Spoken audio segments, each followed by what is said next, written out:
መንግስትም አይበጅተውም። ዘመዶች ዛሬ የምትሰሙት አይደለ? የሚቀጥለው ዓመት ዩኒቨርሲቲ ተመርቆ ስራ የለም በጀት የለኝም አይደል? የሰው በጀት መቼ ያዋጣል?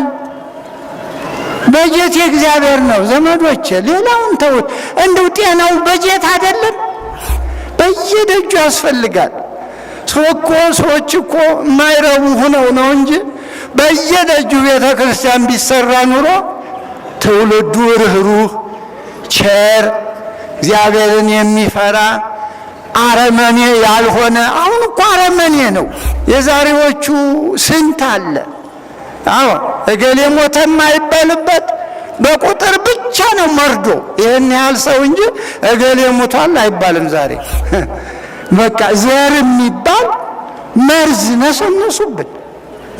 መርዝ በእውነቱ እግዚአብሔር ይላቸው።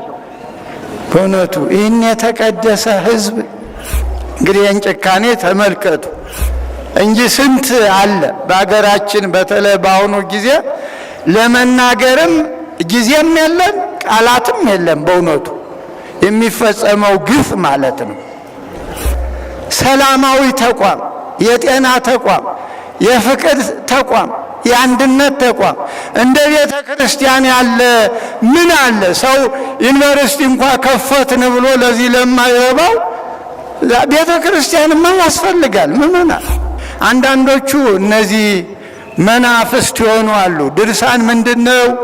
ገድል ምንድነው ይላሉ። እንዴ በቤተ ክርስቲያን አይናቸው ደም ይለብሳል። ይሄ የዓለም መጥፋት። ቤተ ክርስቲያን በየደጁ ቢቆም እንዴት ጥሩ ነበረ። ልጅህን አግብቶ ንብረትህን ወርሶ ይኸው አሉ። ደብና ለዚያው ደብና ያድርገው እንኳ አይባልም። አሁን የሁሉ ሕዝብ ሌላ ቦታ ቢሆን ውሎ ይገባል። ሌላ ቦታ ውሎ ይገባል? አይገባም። አንተ እንዲህ ነህ እየተባባለ ሲናቆር፣ እዚህ ግን የአንድ እናት ልጅ የአንድ የቤተ ክርስቲያን ልጅ እስቲ ልልበሉ አንድ መንክር እግዚአ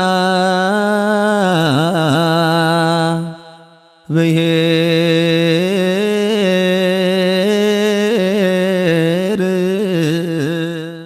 በስመ አብ ወወልድ ወመንፈስ ቅዱስ አሐዱ አምላክ።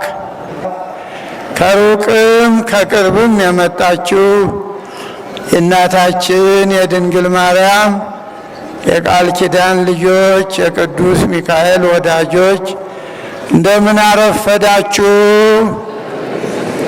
አዎ በደንብ እግዚአብሔር ይመስገን በሉ እስቲ። እንደምን አረፈዳችሁ? እንደምን ቆያችሁ? እግዚአብሔር ይመስገን ሌሊቱን ባርኮ ጨለማውን አስወግዶ ከጨለማ ወደ ብርሃን አመጥቶ በዚህ በተቀደሰው ቦታ ቅዱስ ስሙ በሚጠራበት ሥርዓተ አምልኮ በሚፈጸምበት በተቀደሰው ቦታ የሰበሰበን የቅዱስ ሚካኤል አምላክ የተመሰገነ ይሁን።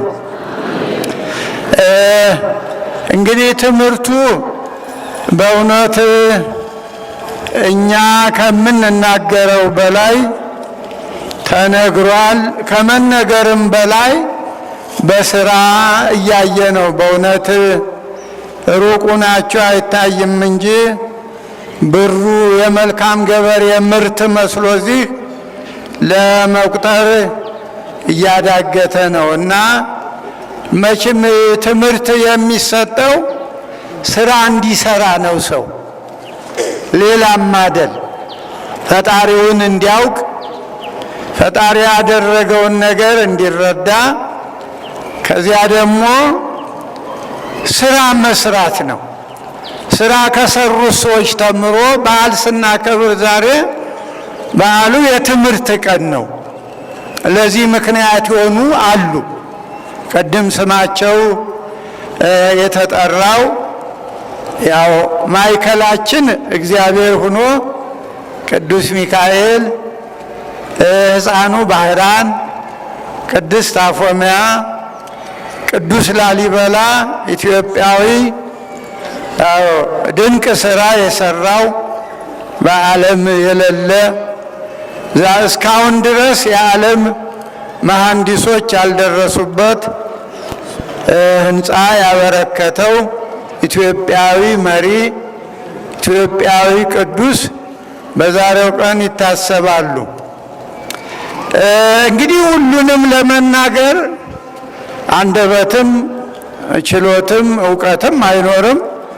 ነገር ግን ሊቃውንቱ ወጣቶችም በመዝሙራቸው ባህራንን ይቤ ዘነገደ ባሕረ ርኢክዎ ለሚካኤል ወስእንኩ ጠይቆቶ ባህራን አለ በባህር ላይ የሄደው በባህር የተጣለው ባህራን አለ ቅዱስ ሚካኤልን አየሁት፣ ነገር ግን ማየት እንጂ መረዳት አልቻልኩም፣ ከአቅሜ በላይ የሆነ ነው ያለው ቅዱስ ያሬድ።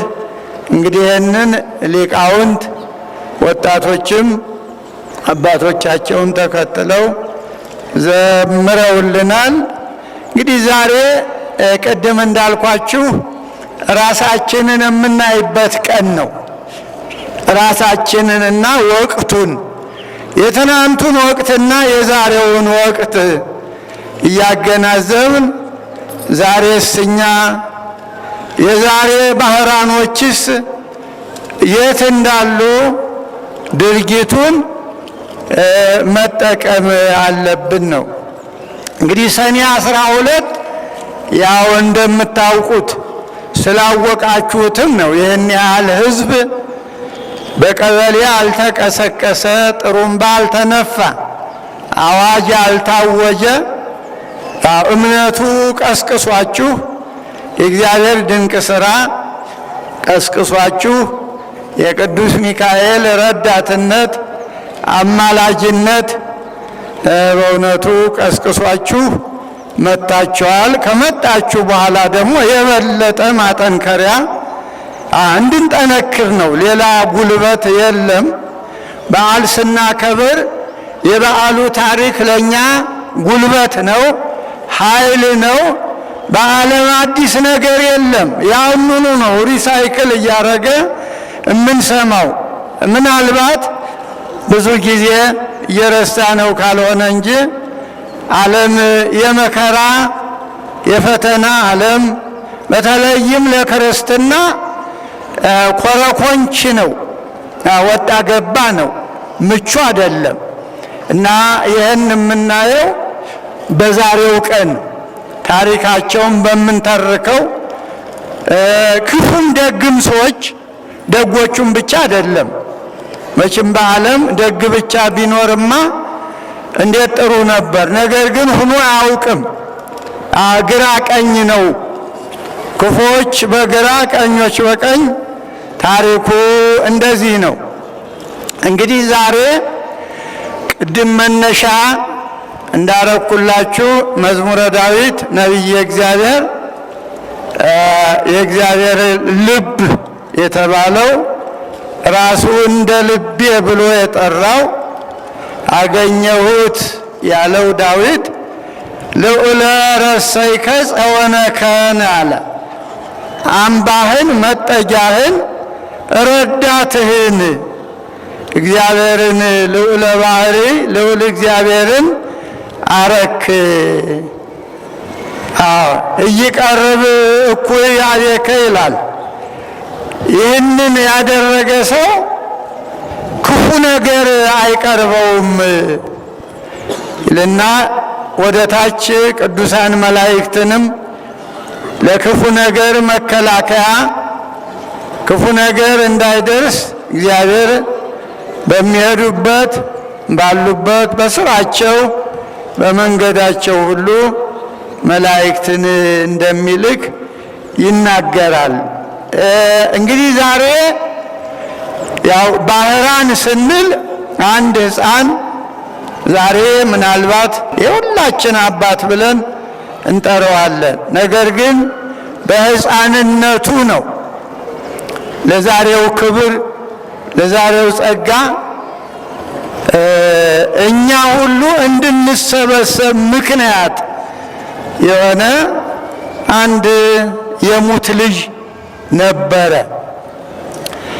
እንግዲህ በጊዜው የባህራን አባት እናትና እንዲሁም ደግሞ አንድ ባለጸጋ እዚህ ፊታችን እንደምናየው የፎቅ ቤት ያለው የነሱ ደግሞ ዶሳሳ ጎጆ በፎቁ ማዶ ሆና የምትታይ ነበር ይላል። እና በዚህን ጊዜ የባህራን አባት ደግ ሰው ነው። ንብረቱ መጠነኛ ነው፣ ፎቅ የሚያሰራም አይደለም። ነገር ግን ከፎቅ በላይ ሚካኤልን ይወድ ነበር ይላል። አዎ ቅዱስ ሚካኤልን ይወድ ነበር።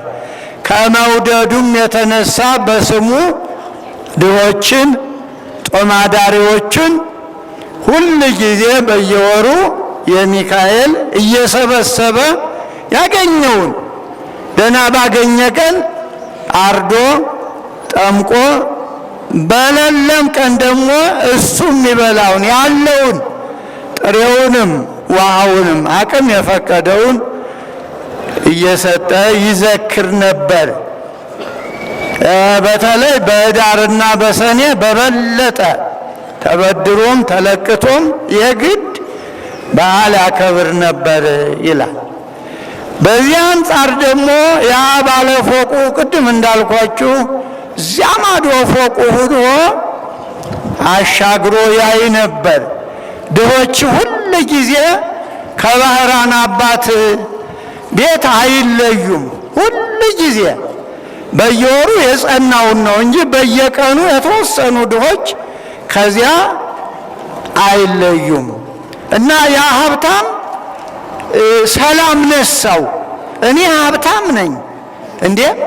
ምንድን ነው የኔ ቤት ጭል ያለ የሙት ባድማ መስሎ እንደው ምንድን ነው ይሄ አንድ ድሃ እንዲህ ሆኖ እንደ ቤተ መንግስት ሰው የሚወጣ የሚገባበት ብሎ ቀና። የሚገርም አው ቅናቱ ቀላል እኮ ነበር። ብልህ ቢሆን ኑሮ እሱ የበለጠ ማድረግ ይችል ነበር። ነገር ግን የእሱ ሐሳብ አይ እሱን አጥፍቻ እንደውን የብቻ እንድኖር የሚል መንፈስ ተነሳበትና በቅናት ሰውየው ተቃጠለ። ያው ቅናት ታውቃላችሁ መቼም የውስጥ ነቀዝ ነው፣ በውጭ የሚታይ አይደለም። ውስጥ አጥንት ሰብሮ አእምሮ ሁሉ የሚያበላሽ ከእግዚአብሔር የሚያጣላ ነው ቅናት። እና ይህን ሲያረግ ከጥቂት ጊዜ በኋላ የባህራን አባት ከዚህ ዓለም በሞት ተለየ። እናቱ ባህራንን ነፍሰ ጡር እንደሆነች ገና እንደው በሆዷ አለ ቀረ ሲባል ሞተ። ማን ነው የሞተው? ንገሩኝ አብረን ታሪኩ እንድናጠና። የማን? የባህራን አባት። እናቱ ቀረች። እንግዲህ እቺ ምስኪን እናቱ ነፍሰ ጡር ናት። ምንም ጊዜው ገና ቢሆንም እና እሱ ሲሞት ስለቱ አደራሽ የቅዱስ ሚካኤል ዝክር እንዳይቋረጥ ስዕሉን ስጦታ ኑዛዜ ያደረገላት የሚካኤልን ስዕል ነው፣ ሌላ ሀብት አይደለም። ከዚህ በኋላ ያው የባህራን መወለጃ ቀን ሲደርስ ምጥ ተያዘች ይላል። ምጥ እንግዲህ ሰው የለም፣ ያው ምጥ እናቶች ናቸው የሚያውቁት። ማንም ሰው አያውቀውም። ምናልባት ወንዶች የምናውቀው መጣብቅ ቦታ አጣብቂኝ ቦታ ያለ የጭንቀት ጊዜ ነው። እንደው ካሁን የሚያሰኝ ይሄ ነው ባይባልም ሞት አፋፍ ሲደረስ ምጥም ባይሆን ስሜቱ እንደዚያ ይሆናል። እሪ እያለች ስጮህ አምላከ ቅዱስ ሚካኤል ድረስልኝ፣ ሚካኤል ላክልኝ እያለች ስታለቅስ የሀብታም በመስኮት ብቅ ብሎ ይዝናናል። በእሷ ጩኸት የእሷን ጩኸት መዝሙር አድርጎ ይዝናና ነበር ይላል ድርሳኑ። ከዚያ በኋላ ቅዱስ ሚካኤል ሳይታሰብ ቤቷ የአዶሳሳ ጎጆ በብርሃን ተከበበ ይላል።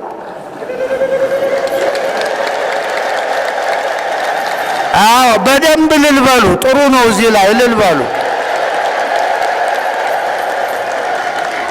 እና የአብርሃም እንግዲህ ዝም ብሎ አልመጣም፣ ሚካኤል መጣ ማለት ነው። ሚካኤል መጣና ነርስ ሆኖ እሷን አዋልዶ አዎ ይሄ ሕፃን የዚህን ሰውዬ ሀብት ይወርሳል የሚል ትንቢት ተናገረ ቅዱስ ሚካኤል። እና የሀብታም ብዙ ነገር ሲነገር የማይሰማው ይቺ ቃል ሄዳ ጆሮው ጥልቅ አለች። ገንዘብ ክፉ አይደለም። ሌላ ቢነግሩት የማይሰማው ሀብቱን ይወርሳል የምትለው ጆሮው ገባኝ። ከዚህ በኋላ በጣም ተጨነቀ። ምን ማረግ? ሌትም ቀንም እንቅልፍ አጣ። አሁን እንግዲህ የሕፃን የሙት ልጅ ነው፣ ምንም የለ። ያው እናቲቱ ባለው እየተንከባከበች ለማሳደግ ስትሞክር ሰይጣን ደግሞ በዚህ ሰውዬ አሳደረና ክፉ ሐሳብ አይ ምን አለ ገንዘብ ልስጥሽ ላሳድገው እሱን ለአንቺም ገንዘብ ልስጥሽ ብላትስ ብሎ ሐሳቡ ጥሩ ነበር እውነት ቢሆን ኑሮ። ግን ርኩስ ሰይጣን ለሌላ ነው፣ ለሱ እቅድ ነው። ምንም እቅዱ ባይሳካ ሄዶ ሲነግራት እሺ እዚህስ ቢሆን ምን ይሞታል፣ ምን አረገዋለሁ፣ እሱም እንደ ልቡ ሀብታም ቤት እንዲያድግ እኔም ደግሞ ያችኑ 20 ዲናር የወርጨው ብትሆነኝ አለችና ልጇን ሰጠችው ይላል። ለማን? ለዚያ ለክፉ ሰውዬ። ይኸው ታሪኩን ተከታተሉ። ትምህርት ነው የምላችሁ። ይህ ታሪክ ለዛሬ ይጠቅመናል። ለዛሬ ዛሬ ከዚያ የከፋ መከራ አለ።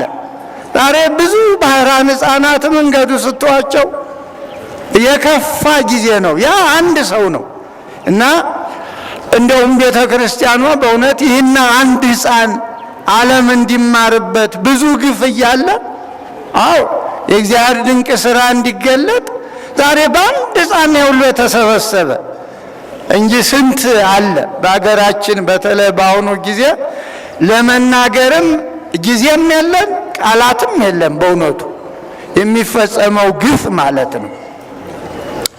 እና ተቀበለ፣ ደስ አለው። አይ እስቲ እንግዲህ አየዋለሁ ንብረቴን ሲወርስ እና በቁመቱ ሳጥኑን አሰራና ውሃ እንዳይገባ ያ ኬሚካሉን ለቅልቆ ሳጥኑን በዚያ ባህር ወስዶ ጣለው ይላል። እንግዲህ ይህን ጭካኔ ተመልከቱ። ዓለም እንዲህ ያሉ ሰዎች አሉባት። እንደዚህ ክፉ ሰዎች አረማውያን የሆኑ በእውነት በሕፃን ላይ እንደዚህ የሚጨክኑ አሉ።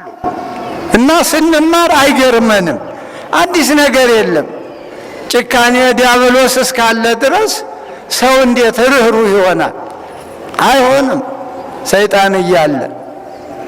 ከዚህ በኋላ ወስዶ በባህር ላይ ጣለው ይላል።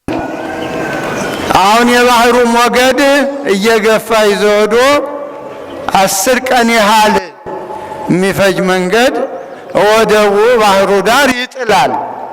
በዚያ አካባቢ ደግሞ በበግ እርባታ የሚኖር የሚተዳደር አንድ ሀብታም ነበረ ይላል። በጎቹን ውሃ ሲያጠጣ ያንን ሳጥን ያያል። አይማ ከነጋዴ አምልጦ የመጣ ነው፣ ወርቅ ነው ብሎ ሄዶ ሳጥኑን ይዞ ይሄዳል ቤቱ።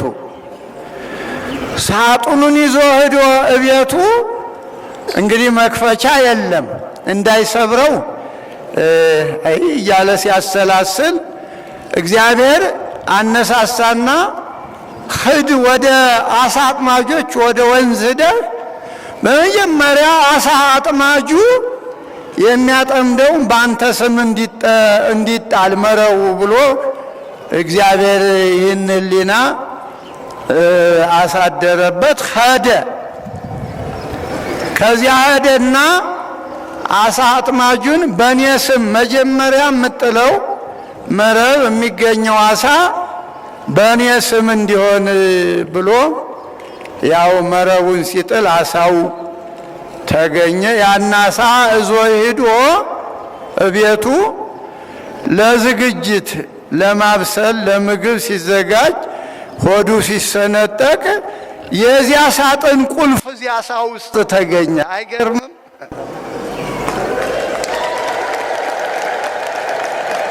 የሚገርም እኮ ነው አይደል? እንደው በውስጥ ይሄዱ በታሪኩ የእግዚአብሔር ጥበብ የሰዎች ክፋት። አዎ ያ ሰውዬ ክፋቱ እንግዲህ ይሁት፣ የእግዚአብሔር ጥበብ ደግሞ ባህር ውስጥ እየመገበ እንደገና ቁልፉን ደግሞ ባሳው ሆድ አድርጎ ሳጥኑ ሄዶ ጥበቃው እና እኛንም እንደዚህ ይጠብቀናል። አይዟችሁ ካመን ነው የጠፋው ቁልፍ ሁሉ ይገኛል። አዎ እልልታ በደንብ ነው እልል ማለት ሁሉም። አዎ ሁሉም የመጣ እግዚአብሔርን ለማመስገን ነው። አንዱ አድማጭ አንዱ እልል የሚል አይደለም። ሁሉም አመጣጡ ለአንድ ጉዳይ ነው፣ ለራሱ ነው። ለራሱ ግማሹ ችግሩ ተፈቶለት፣ ግማሹ ደግሞ ችግርም ባይኖር እምነቱን ግድ እኮ እንደው ለችግር አይደለም ሃይማኖቴን ፈጣሪን አምልኬ ቅዱስ ሚካኤልን ተማጥኜ እመጣለሁ በብዙ መንገድ ነው። በዚህ አንጻር ደግሞ እንደ ክፉ ሰውዬ ሌቦች አሉ፣ ተጠንቀቁ እንዳትሞኙ። ልክ የዚያ ክፉ ሰውዬ ልጆች አሉ። እንዲህ ሰው ሲሰባሰብ ኪሳችሁን የሚዳሰሱ ኦዲት ሳይሆኑ ኦዲተር የሆኑ ኋላ እናንተ ደግሞ ስልክ የጠፋ ትላላችሁ። እንዴ ስልካችሁንማ እናንተ ጠብቁ። እንደው ክብረነ ሚካኤል ስልክ እኛ ነን መጠበቅ ያለብን። ስልካችንን ቦርሳችንን እኛ ነን መጠበቅ ያለብን። የኛም እኮ ክብረ ነክ ነው። ሚካኤል እኛን ነው የሚጠብቅ። ይኸው ደረጃ አለው። ትሰሙኛላችሁ አይደል? ግን አሁንም ስናገር ቦርሳችሁን ሙጭጭ አድርጋችሁ ነው። አዎ እሱ ቸክ እያረገ እየዳሰሰ ዘንጋ ስትሉ ይዟት ይሄዳል። እና አሁንም ክፉ ትውልድ አለ ያላስተማር ነው ይህን ታሪክ ያላጠና።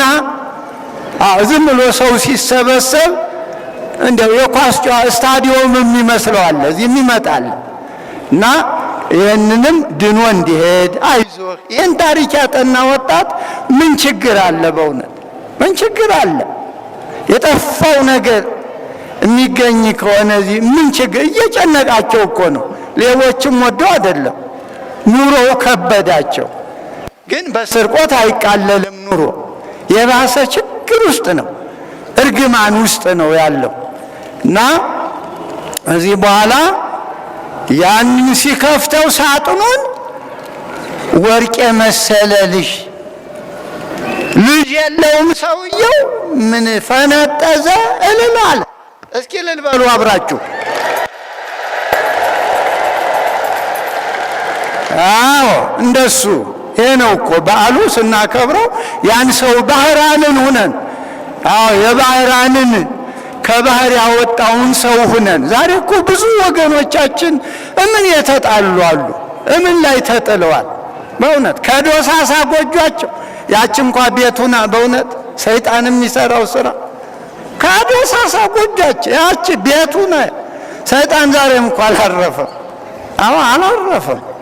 እና የምንጽናናው በእግዚአብሔር ሥራ፣ በቅዱስ ሚካኤል ተራዳይነት፣ በቅዱስ ባህራን ታሪክ። የኛ ጉልበት ይሄ ብቻ ነው። መከራም ቢመጣ አንሰቀቅም። ባህር ቢወደቅም የተለመደ ነው። ምን አለ መጨረሻው ጥሩ ነው። እነ ሙሴ አሉ አይደል? ሊቀ ነቢያት ልክ እንደ ባህራን ሙሴ ትልቁ የእግዚአብሔር ወዳጅ የእስራኤል መሪ ሙሴ እንደዚሁ ነው። አዎ ዘር በሚጠፋበት ፈርዖን በሚባል ጄኖሳይድ በታወጀበት ጊዜ የእስራኤል ወንዶች ልጆች እንዲገደሉ እናታቸው ምጥ ስትያዝ አዋላጆች እዚያው ምጡ ላይ የሚገሉ ነርሶች ተሰይመው ነበር። ግን እነሱ የለም የሰው ነፍስ ሙያችን አይፈቅድም፣ የሙያችን ዲሲፕሊን ለዚህ አይደለም ብለው ወንድ ሲወለድ ያው በሙያው እያዋለዱ ኋላ ለምንድን ነው እንዲህ የምታረጉ አለ። ኧረ የለም የእስራኤል ሴቶች ጠንካሮች ናቸው፣ እንደ ግብፃውያን አይደሉም፣ እኛ ሳንደርስ ወልደው እናገኛለን አሉ።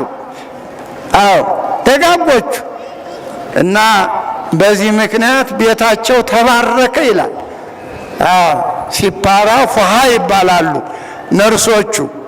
በዘጸአት ምዕራፍ 2 ላይ ብታዩት የሙሴን አወላለድና በመከራ ጊዜ ለ3 ወር እናቱ ቤት ከእናቱን ጡት እየጠባ ከዚያ በኋላ ዝም ማስባል አልተቻለም። ሕፃን ነው፣ ይጮሃል፣ ይቦርቃል።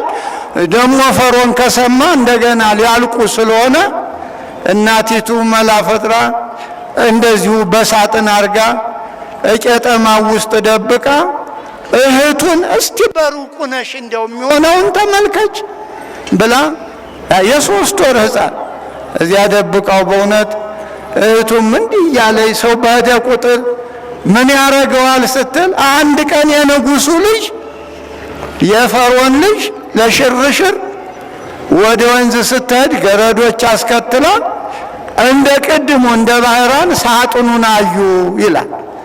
ኧረ እስቲ ሂጂና ያንን ሳጥን አንጭው አለኝ የንጉሡ ልጅ። ሄዳ ስታመጣው ያው እንደ ቅድሙ ወርቅ መሰለ ሕፃን። አይ የእኒህ የሚገፉት የዕብራውያት ልጆች ነው፣ የሴቶች የዕብራውያን ልጅ ነው አለችና አሁን እህቱ ሩቁን አስታይዞ ነበረ። ሄደችና የሚያሳድግ ሞግዚት ልፈልግልሽ አለቻት። የእግዚአብሔር ጥበብ ይኸው።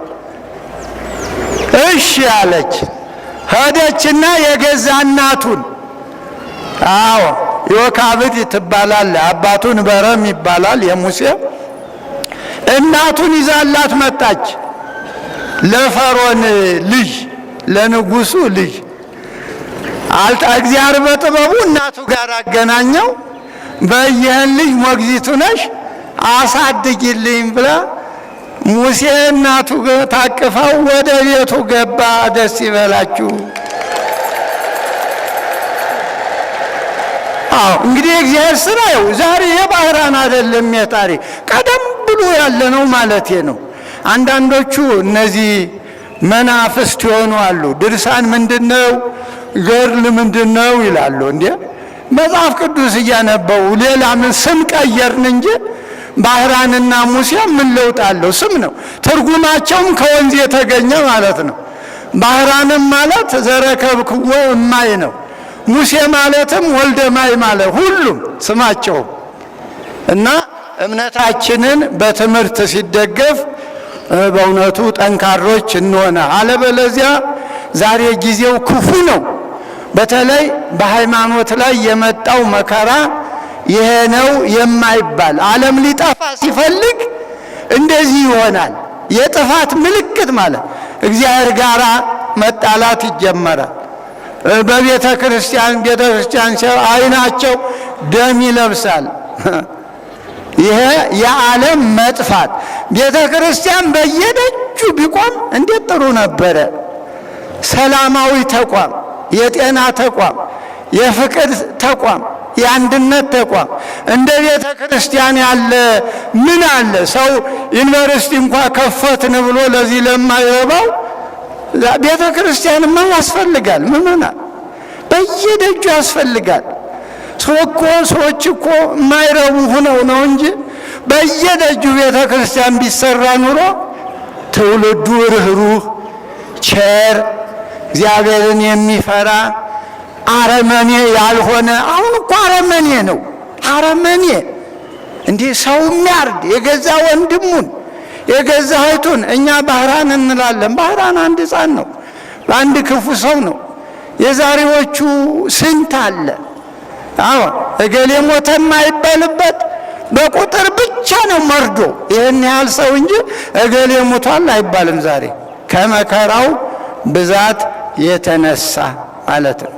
እና ባህራን እዚያ ሰውዬ ቤት አዎ በደንብ ተንቀባሮ አደገ። ልጅ ያልነበረውም ሰውየው ተንከባክቦ አሳደገው። የሚገርመው ደግሞ የሞግዚቱ አሳዳጊው አድጎለት በግ እየጠበቀ ሳለ በ20 ዓመቱ ያ ክፉ ሰውዬ ወደዚህ ሀገር ይሄዳል። እንዳረሱት የቱ ነው ክፉ ሰውዬ? ባህራን ሲወለድ ምን ያለው ሰውዬ ነው? ምን ያለው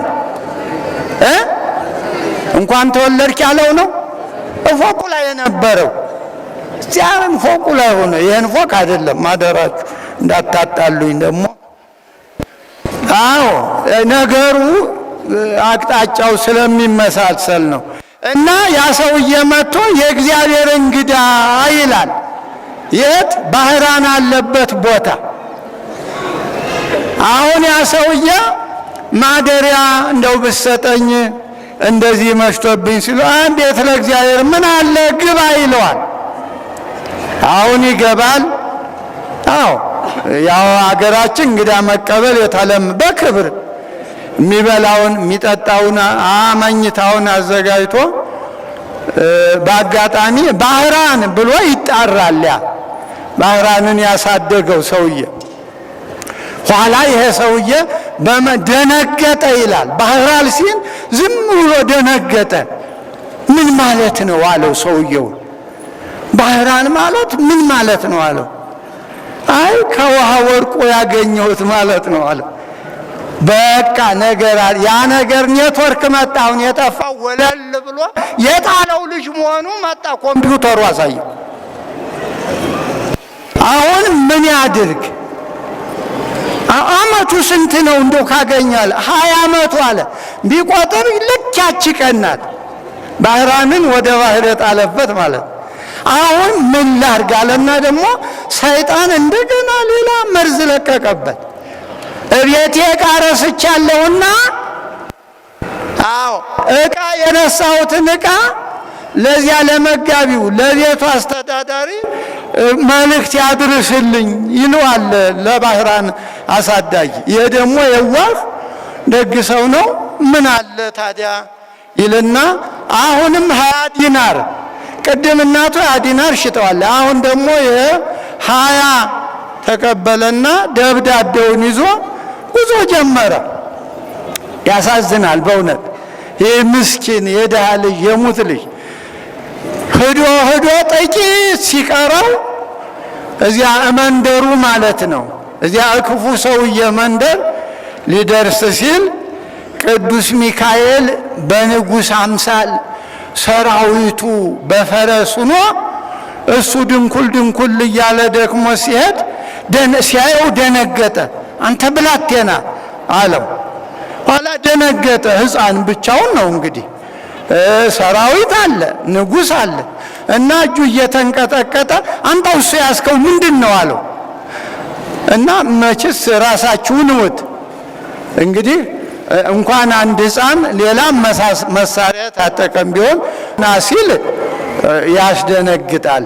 እና ያችን ወረቀቱን ወስዶ ሰጠው። መልእክት ተልኬ እያለ ሰጠው።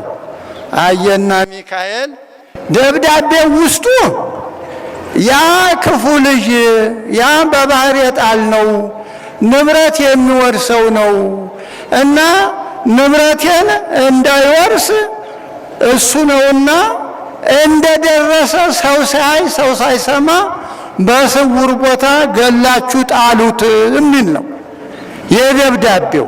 አያችሁ።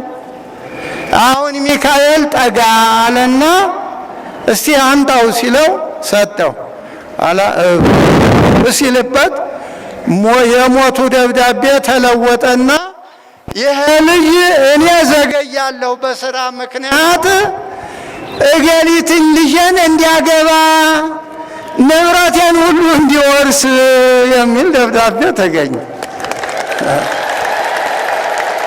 ኧረ አይበቃም፣ እንደው በውን አይበቃም፣ አይበቃም። የእናንተንም የእኛንም የኢትዮጵያንም የሞተ ደብዳቤ ሚካኤል ይደምስስል። አዎ መልእክቱ ይሄ ነው።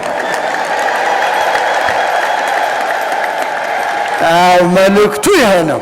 ቅዱስ ሚካኤልን የምናከብርበት ዛሬ በሀገራችን ላይ በውስጥም በውጭም የሚጣፍ ብዙ የሞት ደብዳቤ አለ።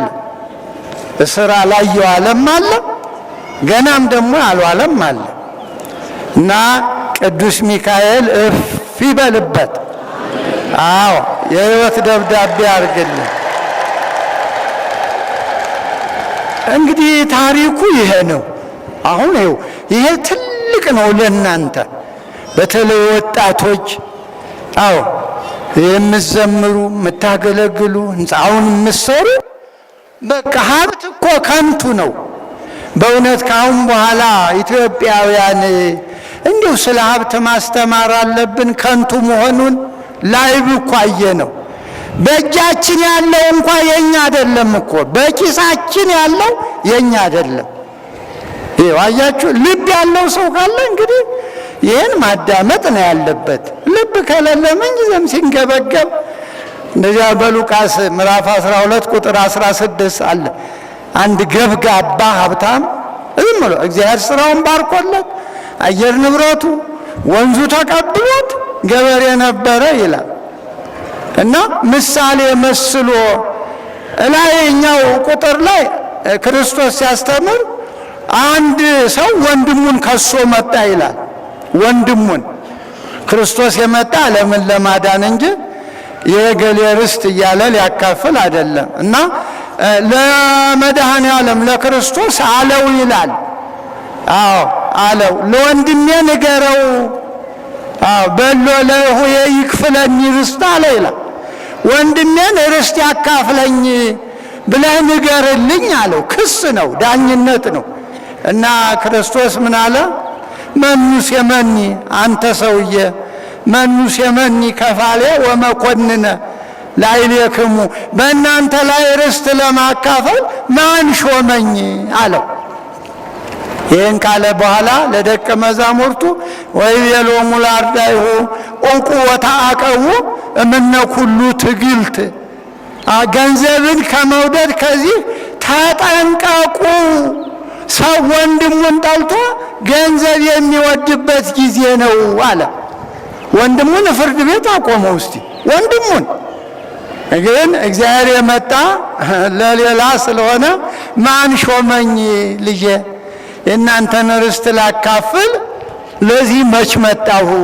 እኔ እኮ ሌላ ርስት ላወርሳችሁ ነው ሁላችሁንም እንጂ ለዚህ አይደለም አለና ለሐዋርያት ምሳሌ አንድ ሰው ነበረ ይላል። ወመሰለ ሎሙ ይላል። አንድ ገበሬ በእርሻ የተሰማራ ቢያርስ ቢያሳርስ ቢነግድ ቢያስነግድ ያማረለት አለ። አገር የተቀበለው ሰው ነበረ አለና ከዚያ በኋላ በመኸር ጊዜ ምርቱን የሚያስቀምጥበት አጣ ይላል። ምርቱ በስቶ እና ምን አለ? ወይቤ ምን ተሬሲ ብቻውን እኮ ነው ያ ሲበረክትለት ምን ላድርግ ብሎ ብቻው ግን መነጋገር ጀመረ። ወይቤ ምን ተሬሲ አለና ጠየቀና መልሱን ደግሞ ራሱ ከመዘገብር ወእነስት ዘትካት መዛግብቴ ወአሐንጽ ካለአዘ አቢ ምኔው አለ። ደግሞ የሚገርም እኮ ነው።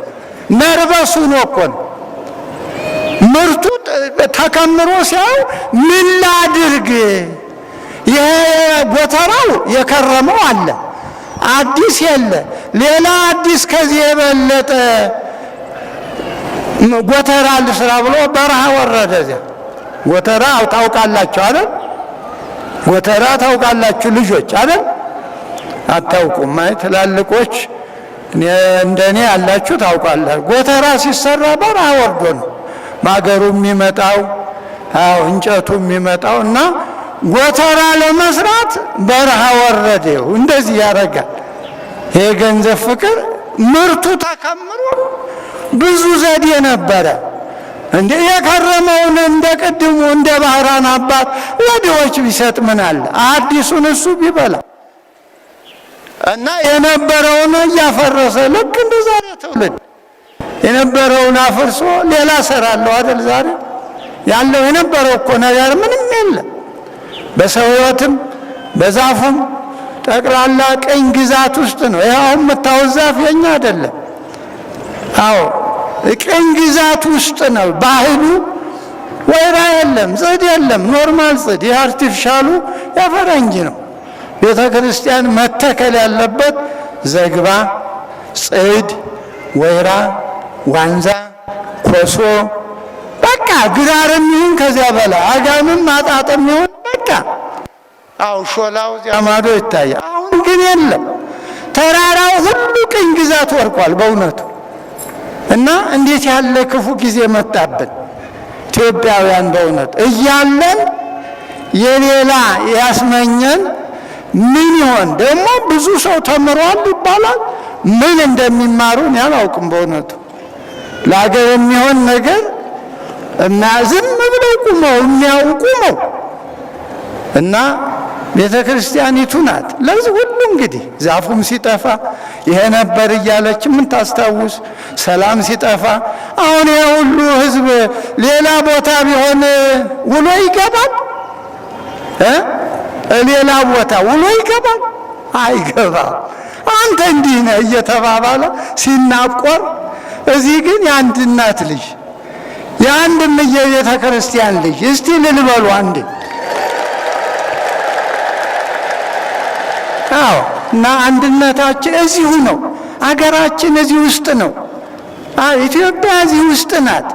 ከዚህ ውጭማ ያለችው በጣም እኮ እንደ ባህራን እናት ሆናለች፣ ተቸግራለች። ልጆቿ በየባህሩ እየወደቁ አዎ ኑሮው ከብዷት እዚህ ውስጥ ያለች ኢትዮጵያ ግን አለች፣ እንዳለች አለች። አዎ እና እግዚአብሔር ቤተ ክርስቲያናችንን ያቆይልን፣ ሊቃውንቱን ያቆይልን። አዎ ሊቃውንቱን ማንን በሉ? አዎ አለበለዚያ በጣም ከባድ ነው። የአሁኑ ጊዜ በጣም ከባድ ነው እና የሀብታም እዚያው ጠየቀ፣ እዚያው መልስ ሰጠ። እነስት ዘትካት መዛግብቴ ወአሐንጽ ካልአ ዘአቢ ምኔው ካለ በኋላ ነፍስ ያለ ነፍሴ ደስ ይበልሽ አለ። እንዲህ ያለ እብደት ያሳያችሁ ሰው ብቻውን ሆኖ እንዲህ እብደት። ነፍስ ያለ ደስ ይበልሽ፣ ሰው የለም እንኳ አጠገቡ። ብይ ጠጪ አለ፣ ብልይ ወስቲ ተፈስሒ አለ። እና ሰው እንደዚህ እግዚአብሔር ሲለየው በገንዘብ ፍቅር ሲያብድ እንዲህ ጅል ይሆናል ብቻውን ማለት ነው። ለብዙ ዓመታት አለ። የሚገርመው ደግሞ በኪ ዘዘገብኩ ለኪ ለብዙ ዓመታት የሚበቃ አለ። አሁን ሌላ ቴክስት መጣ ሳያስበው ከላይ አንተ ሰነፍ የሚል መጣ። ኦ አብድ በዛቲ ሌሊት ይነስዋ ለነፍስከ፣ አንተ ሰነፍ በዚች ሌሊት ነፍስህን ከስጋህ ትለያለች። ቴክስቱ ይሄ ነው። አያችሁ፣ እግዚአብሔር ከዚህ ይሰውረን። አዎ ከዚህ ይሰውረን። ብዙ ማድረግ ሲቻል ምን ነበር ሀብቱ? ምን አለ? አብሮ ሰው ጋር መብላት ሳይቸግር። ከዚያ ደወል ተደወለ። በቃ ወአብድ በዛቲ ሌሊት ይነስዋ ለነፍስከ። አዎ ለማን ይሆናል አለው ደግሞ እንደው ለማኑ ይከውንን ከዛ አስተዳለው ካለው የሰበሰብከው ለማን ይሆን ብለህ ነው ይህን ያህል የምትቃጅ አለው። እግዚአብሔር እኮ ለማን ብለህ ነው? እስቲ እንደው ለማን ትላላችሁ እናንተ? መቼም የሚባል አይጠፋም። ለልጄ እኛ ሳንኖር አዎ ለልጄ እንዴ ልጁስ በጀቱ የእግዚአብሔር እንጂ የእኛ በጀት ለልጅ እኮ አይሆንም። የእኛ በጀት ለልጅ ይሆናል መስሏችሁ እኮ ነው። አይሆንም እኮ። እኛ እንዴት ነው በበጀት ነው የመጣን? አይደለም። እግዚአብሔር እኮ ነው ያከበረን። ለልጆቹም እንደኔ ብሎ ልጅን ትምህርት ማስተማር ጥሩ ነው። ትምህርት ጥሩ ነው። አለበለዚያ ለልጅ እያሉ ገንዘብ መሰብሰብ እንኳን ልጁ ወላጅም አይበላው። እንዳትሞኙ። አዎ። እና ብዙዎቻችን በዚህ ነው የምንሸወድ፣ ከእግዚአብሔር የምንርቅ። ለልጅ እያል እንዴ ለልጁ እግዚአብሔር አለ አይደለ? የልጁን ድርሻ ማስተማር፣ ጥሩ ልጅ ማድረግ እንጂ የልጁን በጀት ሰው አይበጅተው፣ መንግስትም አይበጅተውም። ዘመዶች ዛሬ የምሰሙት አይደለ? የሚቀጥለው ዓመት ዩኒቨርሲቲ ተመርቆ ስራ የለም በጀት የለኝም አይደል? የሰው በጀት መቼ ያዋጣል? በጀት የእግዚአብሔር ነው ዘመዶች። ሌላውን ተውት። እንደው ጤናው በጀት አይደለም? ውላችሁ መግባታችሁ በጀት አይደለም? አይደለም ወይ? እስኪ ንገሩ። እንደው ስንት እኮ አሉ ቆመው እየሄዱ አካላቸው የማይታዘዝላቸው የበሉት የማይስማማቸው እንደው ስንት ሰው አለ። እዚህ እኮ አለን ብዙዎቹ አይደል? ሌላውን ተውት። እኔ አንዳንዴ በእውነት ሰበካ ጉባኤው ህንጻ አሰሪ ኮሚቴ ሲቸገር ይሰማኛል። እንዴ ይህ ሁሉ ህዝብ እያለ ዛሬ ጨርሶ መሄድ አይቻልም ወይ? ቆዩ ዛሬ እንዴ ይሄ ሁሉ ሰው አንድ ቤት ቆይ ክርስቲያኖች ከሆን ዛሬውኑ ጨርሶ መሄድ አይቻልም? አይቻልም? ይቻላል። እስቲ እንደ ይቻላል የምትሉ እጅ አውጡ። ዛሬውኑ አንድ ብርም ቢሆን ግድ የለም እኮ ብዛቱን አይደለም። እዚህ ሁሉ ያለ ሰው መቶ ብር ቢሰጥ አይበቃም? አይበቃም? አንዱ ላይ ብቻ ነው የምንጫን። 10 ሺህ ሰጠ እንዴ በረከት እኮ ነው እኛ የሚድረሰን። 50 ሳንቲም ይሁን እኛ ነን እንጂ እግዚአብሔር እኮ ጥቂት ነው ያንተ አይልም። የኛ አይደል እንዴ? ህንጻው የኛ ነው አይደል እንዴ? ተናገሩ። ነው አይደለም? ነው አይደለም? እና ሁላችን ያለችንን የሌለውን አይደለም። ለምን ዛሬ ዘግተነው አንሄድም እንዴ? ኮሚቴው አስተናጋጅ እንጂ ሞርገጅ ሸፋይ ነው እንዴ? ሁልጊዜ እየቀኑ እዚህ መጥቶ እንዲሁኛ ይሄ እንዲሆነ እንዴ? ለምን ይሄ ቀርቶን ነው? ይኸው እግዚአብሔር የተጣላን ብዙም ብንሰራም እኛ አልተለወጥንማ። ሰው ቤተ ክርስቲያን ሲሰራ ራሱ ተሰርቶ እንጂ በቂም በቀል ተለውሶ ይመጣል ብር በመስጠት እንዴ? አይሆንማ። ያማ ቢሆን ዛሬ ኢትዮጵያ እንዲህ ምስቅልቅሉ አይወጣል። ይሄ ሁሉ ሰው እያዘነ፣ ይሄ ሁሉ ሰው እያለቀሰ፣ ይሄ ሁሉ ቅዳሴ፣ ይሄ ሁሉ ማህሌት ምንድን ነው የጎደለን? እስቲዩት ጉድለታችሁ በክፋት በበቀል ደግሞ አሁን ሰው አመተው ጫኑብን። በቃ ዘር የሚባል መርዝ ነሰነሱብን። መርዝ በእውነቱ እግዚአብሔር ይላቸው። በእውነቱ ይህን የተቀደሰ ህዝብ፣ ይህን ደግ ህዝብ። እና ስለዚህ ቤተ ክርስቲያን ስንመጣ ዩኒቨርሲቲ የማናገኘው ትምህርት አለ ዘመዶች። ዩኒቨርሲቲ ያሉ ልጆች ዛሬ ድንጋይ ነው የሚወራወሩ። ምኑን ተመራምረው ምን ፍልስፍና መጡ? የለም እኮ። ዩኒቨርሲቲያችን ይቺ ናት ሰው መሆኑን የምትነግረን፣ ግፍ ክፉ መሆኑን። የሀብታም ታዲያ እንዴ ቅድም እኮ ባህራን ይዞ ሲሄድ መጨረሻውን የእሱ የባህራን ወረቀት ተለወጠ ብቻቸዋል። ሄዶ ባህራን ተድሮ እልል እየተባለ በ40 ቀን ያ ክፉ ሰውዬ ወደ አገሩ ሄደ። የመጨረሻውን ሳልነግራችሁ ረስቸው እና መንደር አጠገብ ሲደርስ ቀልጥ ይላል እልልታው ዘፈኑ ድለቃው እና ሰውዬ ምንድነው እዚህኛ መንደር አለ ረሳችሁት እዚህ አንተ መንደርማ የላከው ልጅህን አግብቶ ንብረትህን ወርሶ ይኸው አሉ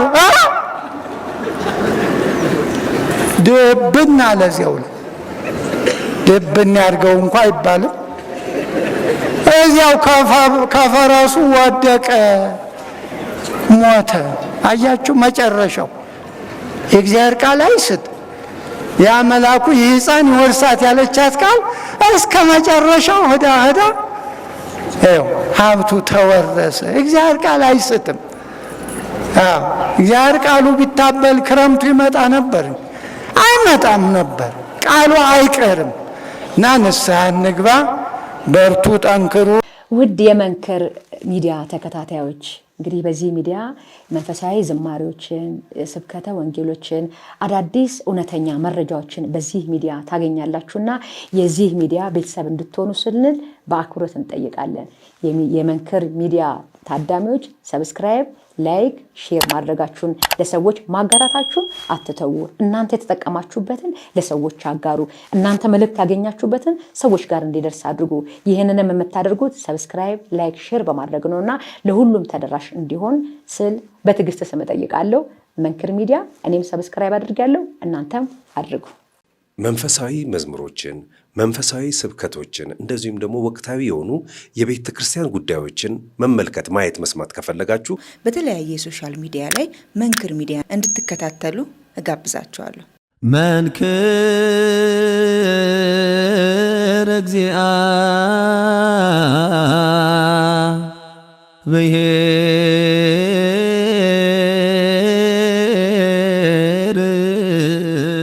በስመ አብ ወወልድ ወመንፈስ ቅዱስ አሐዱ አምላክ አሜን።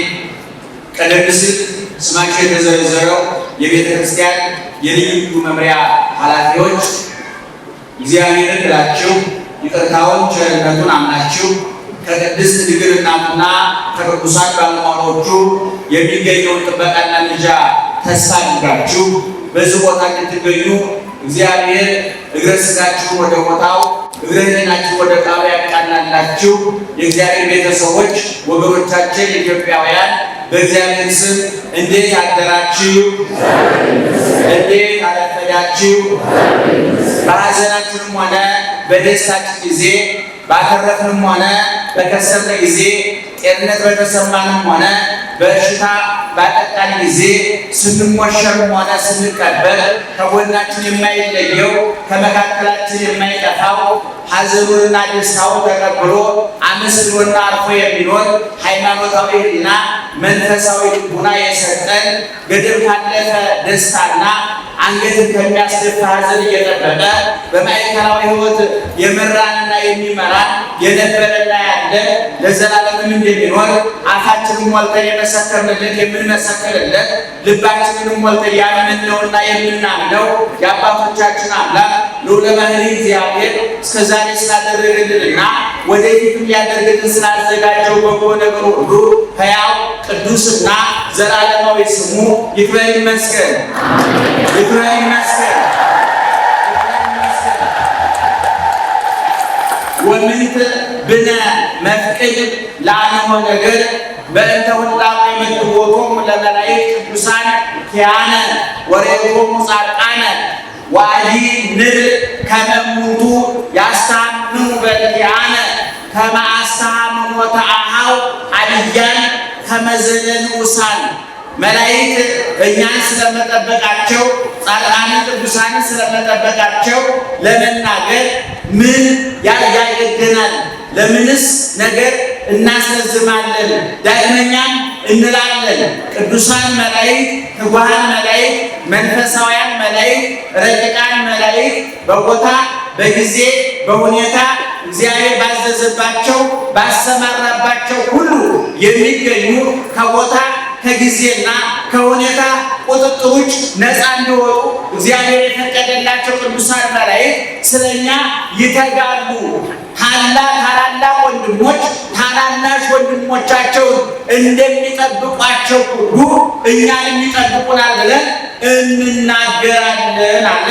ማር ይስሐቅ የሚባል የዛሬ 1600 ዓመት ገደማ የነበረ ኦርቶዶክሳዊ የተዋሕዶ ሊቅ መጻሕፍትን ከብሉይ ለቅሞ ከሐዲስ ቀምሞ ከገድላቱ ከድርሳናቱ ከጾቢት ከተጻፉት መጻሕፍት ጠምቆ ነፍስ የምትጠጣው አይምሮ የሚመገበው የእግዚአብሔርን ቃል የሕይወት ውሃ የእግዚአብሔርን ቃል የሕይወት እንጀራ ሲጽፍልን የመላእክትን አገልግሎት በተነተነበት መጽሐፈ ማር ይስሐቅ ይባላል። ሊቁ መጽሐፉ መጽሐፈ ማር ይስሐቅ ይባላል። ከአራቱ የቤተ ክርስቲያን ጉባኤያት በአንዱ ይገኛል። አራቱ የቤተ ክርስቲያን ጉባኤያት የምንላቸው ብሉይ ኪዳን፣ ሐዲስ ኪዳን፣ መጻሕፍተ ሊቃውንትና መጻሕፍተ መነኮሳት ናቸው። አሁን በግዕዝ አንብቤ በአማርኛ የተረጎምኩላችሁ ቃል የሚገኘው በአራተኛው ጉባኤ በመጽሐፈ መነኮሳት ሲሆን ከዛም ውስጥ ማር ይስሐቅ የሚባለው የሶርያው ሊቅ እስካሁን ሰማችሁ? እስካሁን ሰማችሁ? አልሰማችሁም ማለት በጣም ያሳዝኑ ነገሩ አቆማችኋል ማለት ነው። ደህና አደራችሁ? እስኪ የሚሰማችሁ ነገሩ የማይሰማችሁ ነገሩ እስኪ ኢትዮጵያ ደስ ብሎ በዚህ ነው። ያለ ቦታው ልጅ ያላችሁ ብዙ አቀለጣችሁ ያለ ቦታው ያጨመጨ ብዙ አቀለጣችሁ። እባካችሁ ለእጃችሁ አስቡለት፣ ለጉሮሯችሁ አስቡለት። በቦታው አጨጭ በቦታው ልጅ በሉ። ያለ ቦታው እየተጨበጨበ ብዙ ሰው ገደል ገብቷልና ለእጃችሁ ለእኛም አስቡልን። ደህና አደራችሁ? ደህና አደራችሁ? ማር ይስሐቅ የሚባል ትውልዱ ሶርያዊ የሆነ የኦርቶዶክሳዊ ተዋሕዶ ቤተክርስቲያን ይህ የተናገረው መጽሐፉ ማር ይስሐቅ ይባላል። አንቀጹ 34 አንቀጽ አለው። አሁን ቢቆ የተናገረበት አንቀጽ ሁለተኛው አንቀጽ ሲሆን አራተኛው ምዕራፍ ላይ ነው። እንግዲህ ሌላ በዚች አጭርና ውሱን ጊዜ እጥር ምጥን ሰብሰብ አድርገን ለጆሮአችሁ የሚመጥን አይምሯችሁን የሚመግብ ሕሊናችሁን የሚያሳርፍ የነፍሳችሁን ስጋዊ ጊዜያዊና ዘላለማዊ ጥያቄ ይመልሳል ብለን ያመንበትን የኦርቶዶክሳዊ ተዋሕዶ ቤተክርስቲያን መልእክት ከመጻሕፍት ያገኘነውን ከሊቃውንት የተማርነውን ሰብሰብ አድርገን እንነግራችኋለን። እናንተ የምትሰሙት እኛን የምንናገረው አይንሳችሁ እግዚአብሔር በመላ በግምት በሳይሆን አይቀርም በይመስለኛል የግል ሀሳባችንን እንዳናፈስባችሁ እግዚአብሔር ይጠብቃል። እንግዲህ ዛሬ እንደምታውቁት ቅዱስ ሚካኤልን የምናከብርበት ቀን ነው። በዚህ ቀን በሶስት ጉዳዮች ላይ እንግዲህ ነገር እንድንይዝ እንፈልጋለን።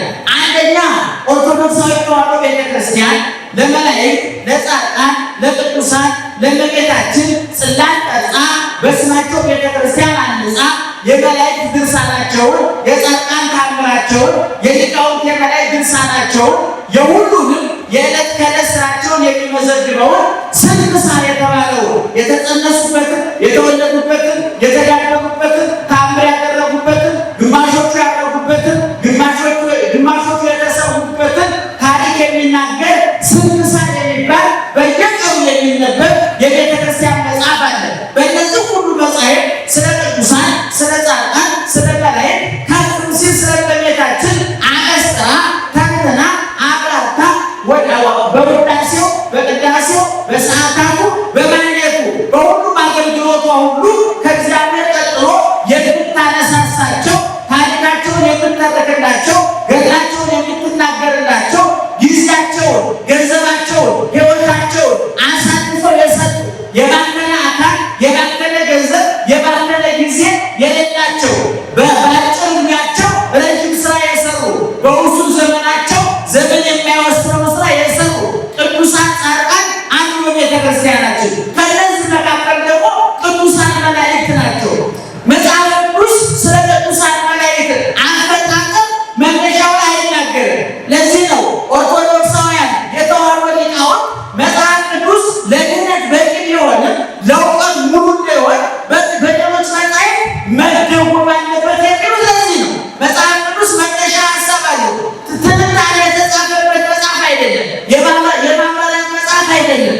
የጊዜና በሁኔታ ውስጥ የተጻፉ የታሪክ መጻሕፍት፣ ድርሳናት፣ ገድላት፣ ተአምራት ለዚህ መጽሐፍ እንደ መደጎሚያ፣ እንደ ማጠናከሪያ፣ እንደ ማሟያ ሊያገለግሉ ይገባል የሚባለው ለዚህ ነው። መላእክት ፍጡራን ናቸው። የፈጠራቸው እግዚአብሔር ነው። መቼ እንዴት ከምን እንደፈጠራቸው መጽሐፍ ቅዱስ ብዙ ጉዳይ አይጽፍም። እንግዲህ የፍጥረታት ግዝፍ የተጻፈበት ኦሪት ዘፍጥረት ምዕራፍ 1 እና 2 ነው። በዚህ ውስጥ ስለ ሰው አፈጣጠር ተጽፏል። በሰማይ ስለ ጨረቃ፣ ስለ ከዋክብት፣ ስለ ፀሐይ ተጽፏል። በምድር ስለ አዝርዕት፣ ስለ አትክልት፣ ስለ እጽዋት፣ ስለ እንስሳት፣ ስለ አራዊት፣ ስለ ሰው፣ ስለ ሁሉም ነገር በሚገባ ተጽፏል። ስለ መላእክት የተጻፈ አንድም ነገር የለም ስለ አፈጣጠራቸው። ነገር ግን እዚያው በኦሪት ዘፍጥረት ምዕራፍ 3 ስታነቡ አዳምና ሔዋን ከገነት ከተባረሩ በኋላ መልሰው ወደ ገነት እንዳይገቡ የገነትን በር ሊጠብቁ የታዘዙት ቅዱሳን መላእክት ናቸው። ሱራፌል ናቸው ሊጠብቁ የታዘዙ። መቼ ተፈጠሩ? ቅድም እንዳልኩ መጽሐፍ ቅዱስ ይህን ዝርዝር ጉዳይ አልጻፈልንም። ዙሮ መቼ እንደተፈጠሩ ባይነገረንም የፈጠራቸው ማን ነው? ንገሩ። የፈጠራቸው ማን ነው? እግዚአብሔር ነው። ስለዚህ እነዚህ ቅዱሳን መላእክት የሰው ልጅ አገልግሎታቸው ሁለት ነው። አንደኛው እግዚአብሔር ማገልገል፣ እግዚአብሔር ማመስገን፣ ሁለተኛ ሰውን ማገዝ፣ መርዳት። ቅድም ሊቁ እንደነገረን በጣም ባጭር ምሳሌ ነግሮናል። መላእክት እንደ ታላቅ ወንድም ናቸው፣ እኛ እንደ ታናሽ ወንድም ነን አለ። ምክንያቱም መላእክት የተፈጠሩት እሑድ ነው፣ እኛ የተፈጠርነው ዓርብ ነው። እንደ የአምስት ቀን የእድሜ ልዩነት አለ ማለት ነው። በሰው ሰውኛውን ወሰደው ከተባለ ነገር ግን እነሱ ኃያላን ናቸው፣ ረቂቃን ናቸው። አይራቡ፣ አይጠሙም፣ አይታከሙም፣ አያገቡም፣ አይፈቱም፣ አይነግዱም፣ አይገሱም፣ አይዋጉም። እኛ የሚገጥመን ፈተና ሁሉ የፖለቲካ ቀውስ፣ የኢኮኖሚ ቀውስ፣ የጤንነት ቀውስ፣ የትዳር ቀውስ፣ የንግድ ቀውስ፣ አጠቃላይ የምንለው ሁሉ አይመለከታቸውም። አይበሉም፣ አይጠጡም። ካልበሉ ካልጠጡ ደግሞ ከቁሳዊ ፍላጎት ነፃ ናቸው ማለት ነው። አንገት የሚያስደፋ ጉዳይ የለባቸውም ማለት ነው። ስለዚህ ካራባቸው፣ ካልጠማቸው፣ ካላገቡ፣ ካልፈቱ፣ ካልነገዱ፣ ካልቀሰሩ ስራቸው ምንድን ነው ሲባል የሰው ልጅ መርዳት ነው። እንደምታውቁት የሰው ልጅ ከገነት ከተባረረ በኋላ የመከራ መናኸሪያ ሆኗል። የችግር መናኸሪያ ሆኗል። ያነባል፣ ያለቅሳል፣ ያዝናል፣ ይተክዛል። ሐዘኑ፣ ደስታው ቅርጽ የለው፣ ጥጋቡ፣ ረሃቡ ቅርጽ የለው፣ ሹመቱ፣ ሽረቱ ቅርጽ የለው። የሰው ልጅ በመከራ ውስጥ ያለውና የሚኖረው። ስለዚህ በመከራ ያለው የሰው ልጅ እጅግ የተከበረ የሰው ልጅ እግዚአብሔር በአምሳሉ የፈጠረው የሰው ልጅ የተሰቀለለት፣ የሞተለት፣ የተነሳለት፣ ያረገለት ዳግመኛ መጥቶ ወደ መንግስቱ የሚጠቀልለው የሰው ልጅ በሚገጥመው ፈተና ሁሉ እየገቡ ሲኖሩ ኑረዋል። በመጽሐፍ ቅዱስ አዳም ከገነት ከተባረረበት ጊዜ ጀምሮ ነቢያትን በመርዳት ኋላም ክርስቶስ ሲወለድ የክርስቶስን ልደቱን ያበሰሩ፣ መጸነሱን ያበሰሩ፣ ሲወለድ በበረት ሲጸልይ በቆሮንቶስ በቆሙ ጊዜ በቆሮንቶስ በረሃ የነበሩ በሚያስተምርበት ጊዜ ሁሉ ያልተለዩ ኋላም ሲሰቀል በቀራንዮ በመስቀሉ ስር ሲቀበር በጎልጎታ በመቃብሩ ሲያርግ በቢታንያ በአጠገቡ የተለዩ ቅዱሳን መላእክት ናቸው። ለምንድን ነው ይህን ሁሉ ያደረጉት? በእውነቱ መሰቀሉ፣ መሞቱ፣ የክርስቶስ መከራ ለእነሱ የሚጨምርላቸው በሌላው ሰው የሚደርሰው መከራ በእነሱ እንደደረሰው ይሰማቸዋልና ሰውን ለመግደል ሲወርዱ ሲወርዱ ኑረዋል። በመጽሐፍ ቅዱስ ይህን ሊያስረዱ የሚችሉ ትንሽ ጥቅሶችን ልነግራችሁ እችላለሁ። እኔ ማስታወሻ ያላችሁ ሰዎች ቤታችሁ ቁጭ ብላችሁ ብትመለከቱ በጣም ደስ ይለኛል። አንደኛ በመዝሙረ ዳዊት መዝሙር 90 ከቁጥር 8 ጀምሮ ብታነቡ እንዲህ ተብሎ ተጽፏል። እይቀርብ እኮ ኀቤከ ክፉ ወደ አንተ አይቀርብም፣ ወይነው መቅሰፍት ቤተከ መቅሰፍት ወደ ቤት አይገባም። ሰምታችሁና ክፉ ወደ ማን አይቀርብም? ጮክ ወደ እኔ ነው። ወደ ማን? ወደ እናንተ ተቆማላችሁ። ክፉ ወደ ማን አይቀርብም? ወደ እኛ። ክፉ ወደ ማን አይቀርብም? መቅሰፍት ወደ ማን ቤት አይገባም? ወደ እኛ ቤት አይገባም። ዳዊት ይህን የተናገረው ወታደሮቹ ተማሙ አይደለም። ንጉሥ ነው። በሚጠበቅ ቤተ መንግስት ውስጥ ነው ያለው። የሰለጠኑ ወታደሮች ይጠብቁታል። ነገር ግን ክፉ አይቀርበንም፣ መቅሰፍት ወደ ቤታችን አይገባም ብሎ የተናገረው ወታደሮቹ መንግስቱን ተማምኖ ሳይሆን ቀጥሎ እንዲህ አለ እስመ ለመላእክቲሁ ይእዝዞሙ በእንቲአከ መላእክቱን ስላንተ ምን ያደርጋቸዋል? ያዛቸዋል አለ። ስለማን ያዛቸዋል? ስላንተ። እነማንን?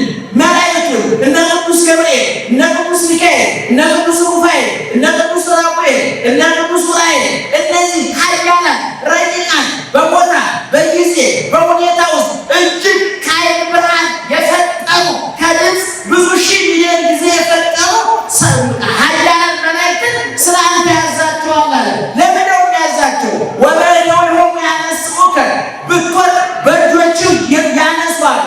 ከመ ይቀውከ በኩሉ ፍናዊከ በመንገድህ ሁሉ ይጠብቁሃል። ከመ ይትታጠቅ በእግርከ እግርህ እንዳትሰናከል አለ። ልብ አድርጉ ምዕመናን፣ ክፉ ወደ ማን አይቀርብም? ወደ እኛ ብላችሁ ክፉ ወደ ማን አይቀርብም? መቅሰፍት ወደ ማን አይገባም? ወደ እኛ ቤት አይገባም። ለምን? መላእክቱ ስለማን ያዛቸዋል? ስለኛ ያዛቸዋል።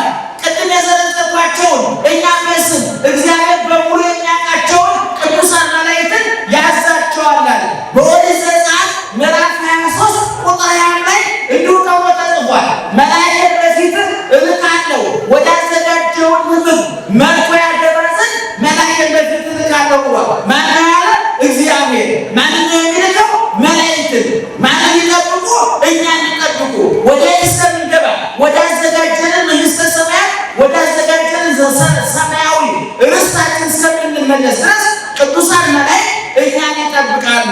ስሜ በላዩ ነውና እንዳታስቆርጠው ተጠንቀቅ ይላል። ስሜ የማን ስም? የእግዚአብሔር ስም በማን ላይ ነው? በሚካኤል በገብርኤል ላይ ነው። ሚካ ጨርሱ። ሚካ ገብ ሩፋ ራጉ ኡራ መጨረሻ ሳሙ መጨረሻ ላይ ምን አለ? ኤል አለ። የኤል የማን ስም ነው? የእግዚአብሔር ስም ነው። በእያንዳንዱ መልአክ ላይ የማን ስም አለ? የእግዚአብሔር ስም አለ። ስለዚህ ስሜ በላዩ ላይ አለና እንዳታስቆጣው ተጠንቀቅ አለ። ባለቤቱን ካናቁ ዓይኑን አይነቀንቁ ይባላል። ልጁን ከሰደቡ አባትየውን መሳደብ ይባላል። በገጠር እናቶቻችን መቼም ባሎቻቸውን መሳደብ አይችሉም። በፈተና እንኳን ሴቶቹ ኩል ይሳደባሉ፣ ኩል ይሰደባሉ። በገጠር እናቶቻችን ታውቃላችሁ፣ ባልየውን ለመሳደብ ከተፈለገ በማን በኩል የሚሰደቡ? በጥጃው በዶሮ የማይረባ ጥጃ ካለች በጥጃው በኩል ይደርስ ለማለት የማይረባ ዶሮ ካለ ዶሮ አይሰማም። በዶሮ በኩል ማነው እየተሰደበ ያለው? ባልየው ነው። እሱ አሽሩ ስለሚገባው በዶሮ በኩል የተላከለትን ስም ተቀብሎ ያው ዱላውን ያነሳው ታውቁታላችሁ ነበር። አሁን በመላእክት ስም ላይ በመላእክት ላይ የማን ስም አለ ብያለሁ? እያንዳንዱ ሰው ገብርኤል ሚካኤል ቢሳደብ ሚካኤል የተሳደበው አይደለም፣ በእሱ ላይ ስሙን ያስቀመጠ እግዚአብሔር ነው። ስለዚህ በኦሪት ዘጸአት ምዕራፍ 23 ቁጥር 20 ላይ ያለ ወደ አዲስ ኪዳን ስንመጣ በማቴዎስ ወንጌል ምዕራፍ 18 ማን ገራባችሁ? በማቴዎስ ወንጌል ምዕራፍ 18 ቁጥር 10 ላይ ደግሞ እንዲህ ተብሎ ተጽፏል። ኡሙ ያስተሐቅር ወሙ ለአሐዱ ንዑሳ ከነዚህ ከታናናሾቹ አንዱንስ እንኳን እንዳትንቁ፣ እንዳታቃልሉ፣ እንዳታንቋሽሹ፣ እንዳትገፉ፣ እንዳትበድሉ ተጠንቀቁ አለ። ከታናናሾቹ የምን ታናሽ? የሀብት ታናሽ፣ የጤና ታናሽ፣ የጉልበት ታናሽ፣ የመልክ ታናሽ፣ የጎሳ ታናሽ፣ የዘመን ታናሽ አይጠቅምም አይረባም ብላችሁ ገንዘብ ስለሌለው፣ ጤና ስለሌለው፣ ጉልበት ስለሌለው፣ ዘመን ስለሌለው፣ መልክ ስለሌለው አይረባም አይጠቅምም ብላችሁ ሰውን አትናቁ፣ አታንቋሹ፣ አታርቁ፣ አትበድሉ፣ አትግፉ አለ እግዚአብሔር። ለምን? እብለክሙ ከመ መላእክቲሆሙ ወትሬዩ በሰማያት ገጾሙ ዘበሰማያት። እውነት እላችኋለሁ መልአኮቻቸው የሚጠብቋቸው መላእክት በሰማይ የአባቴን ፊት ያያሉ አለ። ልብ አድርጉ። የማንን ፊት ያያሉ? የአባቴን ፊት። የአባቴን ፊት ያያሉ ማለት በቋንቋ ምን ማለት ነው? ባለሟል ናቸው ማለት ነው። እስኪ አንድ ጥያቄ ልጠይቅ። እገሌ ፊት ነስቼዋለሁ ስንል ፊቴን አላሳየውም እያለ ነው? አቤት ከከፍቱ ፊቱ አንዳንድ ጋባዥ አለ። ሁልጊዜ እናገረዋለሁ። አንዳንዱ ጋባዥ እኮ በእጁ ኖሮ እያቃ ይመገባል። ደጋግና ቁጥር አንዳንድ ደግሞ ፊት ላይ ፍርፍር እያቀረበ እጁ ፍርፍር ይዞ ፊት ላይ ቆሞ ይመገባል።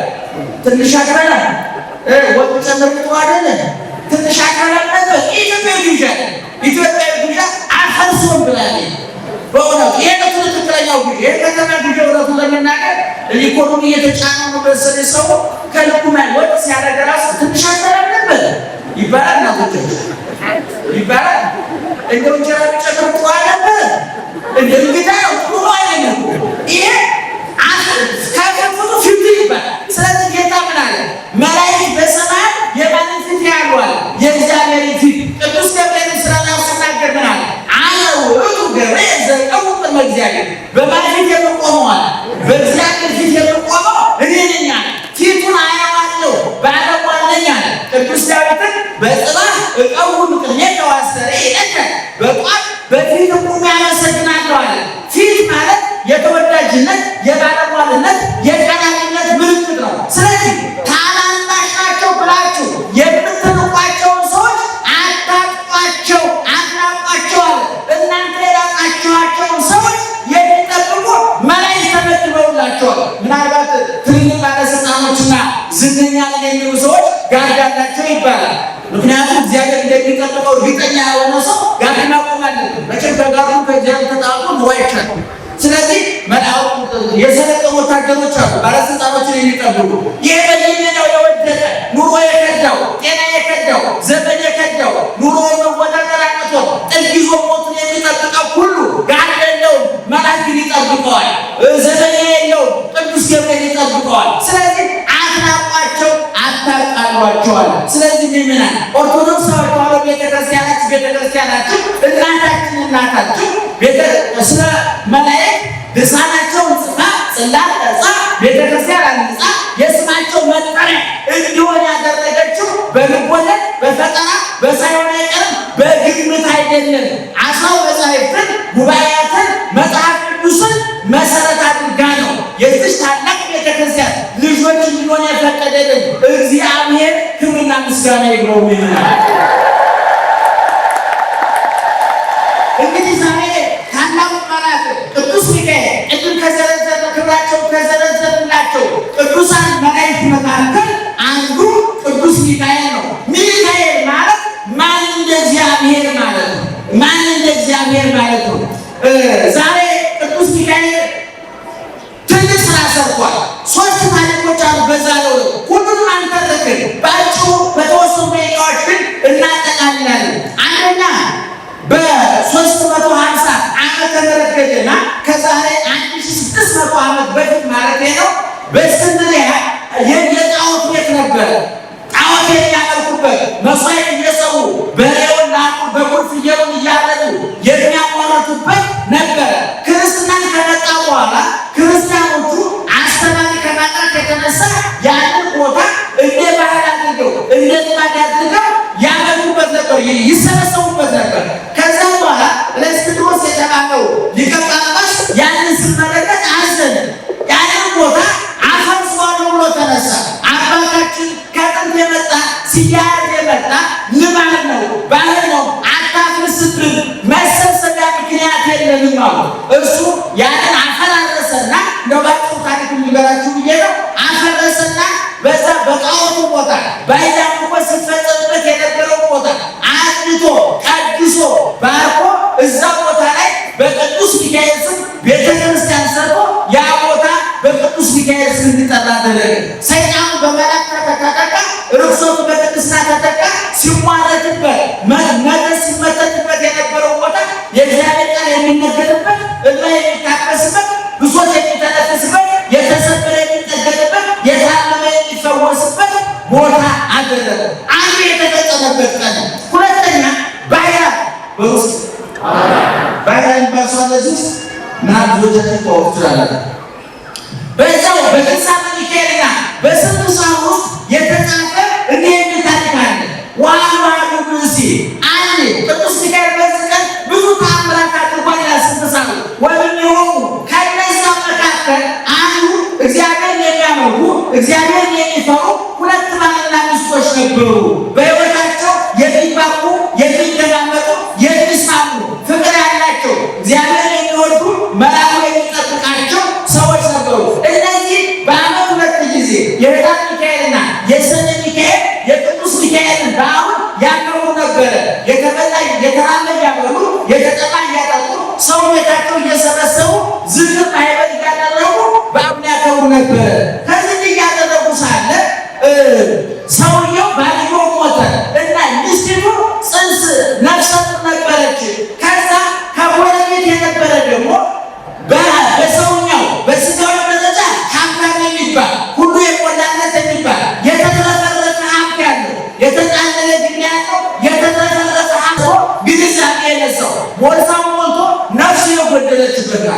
ግንኛ ነገር ሁሉ ጊዜ ተናግሬያለሁ። በሀብታሞች እንዳትቀየሙ እንጂ በነገሩ ውስጥ የመጣችሁ ሰዎች ሀብታም መስሏችሁ አትቀየሙ። አንዳንድ ጊዜ ሀብት ከሃይማኖት ገንዘብ ከግንዛቤ ካልታረቀ አደገኛ ነገር ነው። ገንዘብ ካለ በሰማይ ምን አለ ይባላል? አቤት መንገድ አለ ይባላል። አንዱ ቀለኛ በአውሮፕላን እንበርበታለን ማለት ነው። ተረጎሙ ይሄን እንደዛ ማለት አይደለም። አባቶቻችን ገንዘብ ካለ በሰማይ መንገድ አለ ማለት ምንድን ነው? ገንዘብ ካለ አብልተው አጠጥተው የሰማዩ መንገድ ያስተካክሉበታል ማለት ነው። ወደ እግዚአብሔር መንግስት ይገቡበታል ማለት ነው። ገንዘብ ያላቸው ሰዎች በአውሮፕላን ይበራሉ። ገንዘብ ያላቸው ክርስቲያኖች ደግሞ ሲሞቱ በእሳት ሰረገላ በብርሃን ሰረገላ ተጠቅጠው ወደ እግዚአብሔር መንግስት ይሳፈሩበታል ማለት ነው። እና ይሄ በጎረቤት የነበረው ሀብታም እጅግ ንፉግ እጅግ ስግብግብ ነበር።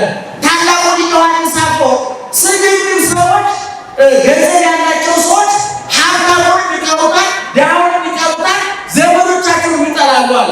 ሀብታሙን ለምን ይጠሩታል ቢባል ሀብታሙ ቢሞትላቸው የሀብታሙን ገንዘብ ለእኛ መውሰድ ብለው ይመኛሉ አለ። ድሃውን ለምን ይጠሩታል አለ። ድሃው እንዳይለምናቸው አቡን ያጠጡ እንዳይላቸው ዘመዶቻቸው ለምን ይጠሯቸዋል ሲባል እርዱኝ እያሏቸው። ስለዚህ ሀብት ሰይጣናዊ ሀብት ያልተፈለገ ሀብት ሲመጣ ዘመድን ያስጠላል፣ ሀብታምን ያስጠላል፣ ድሆችን ያስጠላል። ይህ ሀብታም እንደዛ አይነት ነበር እና ሴትዮዋ ባሏ ሞተባት፣ ነፍሰ ጡር ናት። ነገር ግን ይቺ ሴትዮ ባሏ የሞተባት እንጂ እግዚአብሔር ከእሷ ጋር ነበረ፣ ቅዱስ ሚካኤል ከእሷ ጋር ነበረ እና ይሄ ሀብታም ሰው ከጎረቤቷ የነበረ ሰው እጅግ ይመቀኛቸዋል፣ ይጠላቸዋልና ሕፃኑ ሲወለድ መላእክት ሲወጡ ሲገቡ ያለ ሀብታም ደነገጠ። እንዲያውም ይሄ ሕፃን ሀብትን ይወርሰዋል የሚል ንግር ተነገረበት ነው። ከዛ በኋላ ምን ያደርግ ብሎ ሲያወጣ ሲያወርድ ሲያስብ ልጁ ካደገ በኋላ ትንሽ ከፍ ካለ በኋላ ሴትዮዋ ደህና የምታበላው የምታጠጣዋል። ሄደና ለእናቱ ምን አላት? አንቺ ሴት አንቺ ደህና ነሽ፣ ለአንቺ ገንዘብ እሰጥሻለሁ፣ ልጅሽንም ለእኔ ስጭኝ፣ በወተት በፍርፍር ተንከባክቤ አሳድግልሻለሁ አለ። እሷም ቸግሯት ነበርና ከኔ ጋር ከሚቆራመድ ከኔ ጋር ከሚጠማ ከሚጎሰቁል እኔም ገንዘብ ላይ ልጄን ብሎ ከሀብታም ቤት የራበ የጣመ ቀምሶ ተንደላቆ ይደግልኛለችና ልጇን ሰጠችው። ለማን የሰጠችው? አቤት ለሀብታሙ ሰጠችው። ይህ ሀብታም ግን ይህን ያደረገው ለተንኮል ነበረ፣ ለክፋት ነበረ። ወዲያው ልጁን ተቀብሎ አንቺ አሳድጋለሁ ወስዶ በልኩ ሳጥን አሰርቶ ቁልፉን እዛ ውስጥ አድርጎ ባህር ላይ ጣለው። ልጁ ይገርማቸዋል። እየሰማችሁ ባህር ላይ ጣለው። ይህ ሕፃን ግን የሚጠበቀው ማን ነበረ? የሚጠበቀው ማን ነበረ? በባህር ጀርባ መጠበቅ ይችላል አይችልም? የትም ቦታ መጠበቅ ይችላል አይችልም? ይችላል። ልክ ባህሩ ላይ ከነሳቱ ሲጥለው ሰውየው የሳጥን ተንከራቶ በባህር ላይ የ3 ቀን መንገድ ከሄደ በኋላ አንድ ሀገር ላይ ደረሰ። ከዛ በኋላ እዛ ሀገር የነበረ በጎች የሚጠብቅ አንድ ሰው ሳጥኑን አየ። ነጋዴዎች ወደቀባቸው። በውስጡ ቁሳቁስ ያለበት ብር ያለበት ዕቃ ያለበት ሊሆን ይችላልና ዋይቶ ሂዶ ቁልፉን ማነው ሳጥን ይዞት መጣ። ወደ እግዚአብሔር ስላለበት ሲያየው ቀልፏል። ሳጥን ቁልፍ ነው። ወደ ሰውዬ አሳ ሲያጥን አሳው መረቡ አሳ ገባለ። አሳውን ሲሰነጥቀው ውስጡ ቁልፉን አገኘ። ሳጥን ተቆለፈ። ምክንያቱም ሰውዬው ልጁ በሳጥን ካደረገ በኋላ ቁልፉ እንዳይገኝ ባህር ላይ ጥሎት ነበረ። ባህር ላይ ቁልፉን እሱ በክፋት ሲጥለው ግን እግዚአብሔር ለዮናስ አሳ ያዘጋጅ ዮናስ እንደዋጠ ሁሉ ያ አሳው ቁልፉ ተረከበው።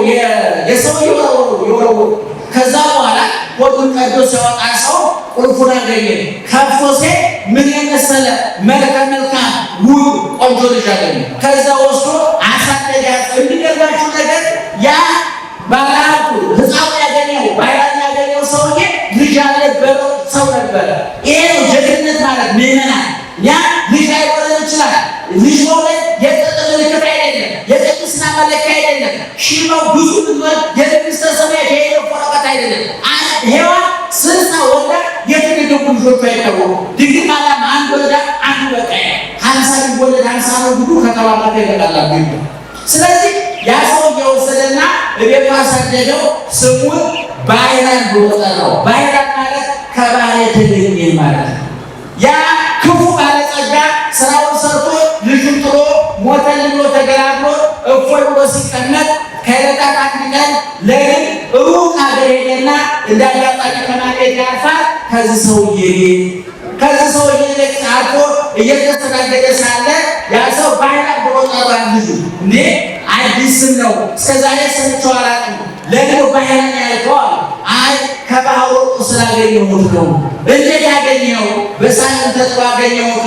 ቁልፉን አሳ ውስጥ አገኘሁት። ከአሳ ቀድጄ አውጥቼ የዋሳ ልጆች ልጅ አልነበረኝም፣ እየተንከባከበኝ እየታዘዘኝ ይኖራል። ደነገጠ ሰውዬው፣ ክፋቱ ተገለጠለት።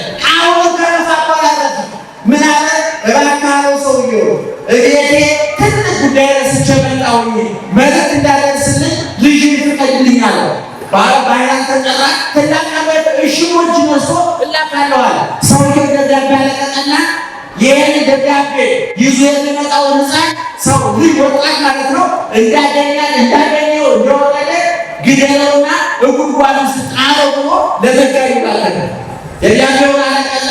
ባህራን በፈረስ ተቀምጦ ወደ ተላከበት ቦታ ገሰገሰ። ልክ ለመድረስ አንድ ቀን ሲቀረው ቅዱስ ሚካኤል በአምሳለ ሐና ቅዱስ ይላል በፈረስ ላይ የተቀመጠ የታጠቀ የንጉሥ ወታደር መስሎ ከመንገድ ላይ ማን ጠበቀው? ባህራን ጠበቀው። ከደስ ወደ ላይ ስንጠቅስ ምን ብለናል? ክፉ ወደ ማን አይቀርብም ብለናል። አቤት መጽፍ ወደ ማን አይቀርብም። መላእክት ስለማን ያዛቸዋል?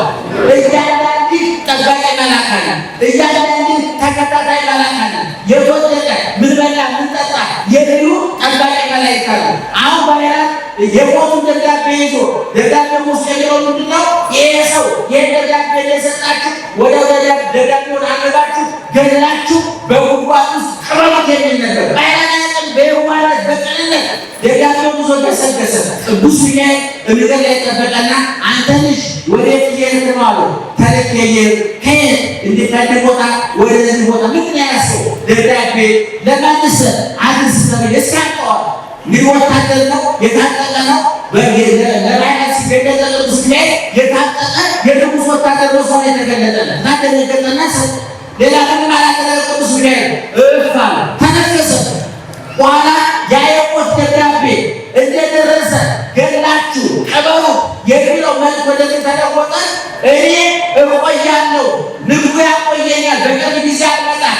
ይህን ወጣት ልጄን አጋባችሁ ሀብቴን ንብረቴን አወርሳችሁ በሀብቴን ንብረቴን ላይ ሁሉ ይዘዝበት የሚል አድርጎ ገለጠ።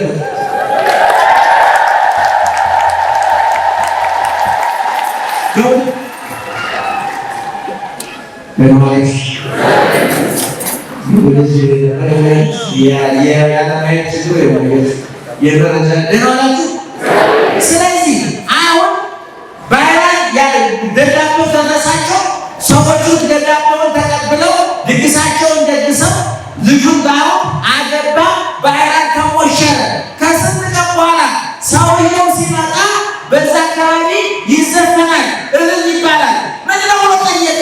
እንዴ በላከው መሰረት በደብዳቤው መሰረት ትእዛዝ ተፈጽሞ ታላቁ ልጅ ለዚህ ሰው አጋብተነው ይኸው ታላቅ ደስታ እየተደረገ እየተበላ እየተጠጣ እየተዘፈነ ነው። ወዲያው ደነገጠና ከበቆ ከፈረሱ ወድቆ ሞተ። አሁን ላይ ባይሆን ላይ ታው ግድያ ለምታገሰኝ ያስመስላል። የሚያስመላክስ ነው የምንለው። ሰውየው ቅጣቱን አገኘ። እግዚአብሔር ሲሸልምን እንላለን፣ ሲቀጣልን አታድርስብን እንላለን አይደል?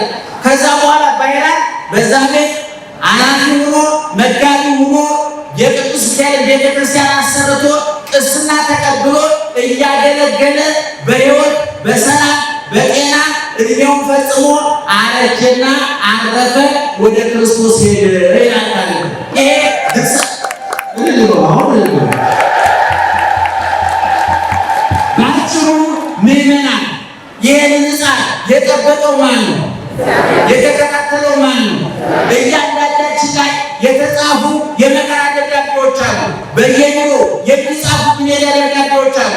በየትዳራችን፣ በየንግዳችን፣ በየተሰማራንበት የስራ መስክ ለክፋት የማይተኙ ለተንኮል የማይተኙ የሰው ባል እንደ ፏፏቴ የሚያዝናናቸው፣ የሰው ጩኸት እንደ ሙዚቃ የሚያዝናናቸው፣ የሰው ረሃብ የሚያስደስታቸው ሰው ሲንገላታ እነሱ የሚደሰቱ በየቢሮ በየንግዱ በየፖለቲካ ቦታ በሁሉም ቦታ ክፉ ሰዎች አሉ። እንደዚህ ሰውዬ የዕዳ ደብዳቤ የሚጽፉ የመከራ ደብዳቤ የሚጽፉ የምንጽፍ የሚጻፍብንም እዙ ውስጥ ያለ ነው። ደብዳቤውን ማን ይለውጠዋል? ይመናል። ማን ይቀይረዋል? እግዚአብሔር ይቀይረዋል። እንዲቀይረው ግን ታዛዥ መሆን ያስፈልጋል። ታማኝ መሆን ያስፈልጋል። መላእክት ይጠብቁናል አይጠብቁንም? ይመናል። እስኪ ነው ገጠር ያደጋችሁ ሰዎች፣ እረኝነት ያሳተፋችሁ ሰዎች ከበግና ከፍየል እረኝነት የሚያስቸግረው ማለት ነው። አቤት አቤት! እኛ እግዚአብሔር እረኛችን ነው አይደለ? እኛ በጎች ፍየሎች ነን። አቤት ፍየሎች ነን። በእውነት ቅጠል የምንበጥስ አሁን ቃኔ በእውነቱ ቅጠል የምትበጥሱ ሰው ማሻገር ቅጠል የምትበጥሱ የሚጠጣ የለም። በእውነቱ ብዙ የሚጥል የለም፣ የሚያነስ የለም። በእውነቱ እግዚአብሔር የፈጠረውን አካል በደሙ የቀደሰውን አካል በመጠጥ የሚያረክሱ በስጋው የቀደሰውን አካል በስጋ የሚያቆሽሹ እግዚአብሔር የፈጠረውን አካል በጫት የሚያጎሰቁሉ እግዚአብሔር የሞተለትን የተቀደሰለትን አካል በኃጢአት በሐሜት በቂም በበቀል በሟርት በመጠጥ የምታበላሽ የምናበላሽ ሰው እዚህ ውስጥ አለ። ለእኛ መልአኩ መረጃ ሰው ቅጣት ይዞ ሊመጣ ይችላል። ይመና እግዚአብሔር ይጠብቃል። የሚጠብቅህ ምን አያደርግም? አያንቀላፋም። አረጋዊ መንፈሳዊ የተባለው ሌላው የምሳሌያችን ሲናገር ደግሞ ምን አለ? እመኒን ወመለሊሁ ወአቃቢሁ ሰይነው እሱ ቢተኛ የሚጠብቀው አይተኛም ማለት። ዛሬ በሀገራችን ላይ የተጻፉ የሞት ደጋፊ የጠገበ የበላ የሚነሳቸው ስግብግብ ሰዎች በመካከላችን በመፈጠራቸው የፈሰሰው ደም ታውቁታላችሁ። አሁን ገና ብዙ ደም እየፈሰሰ ነው። ይህን እግዚአብሔር ያድርግልን። እንድንስማማ እንድንለማመድ ያደርግልን እግዚአብሔር። ባይራን የደገፈ እግዚአብሔር ዛሬም ከኛ ጋር ይሁን። የመከረን ያስተማረን የአባቶቻችን አምላክ ክብርና ምስጋና ይግባው። እንግዲህ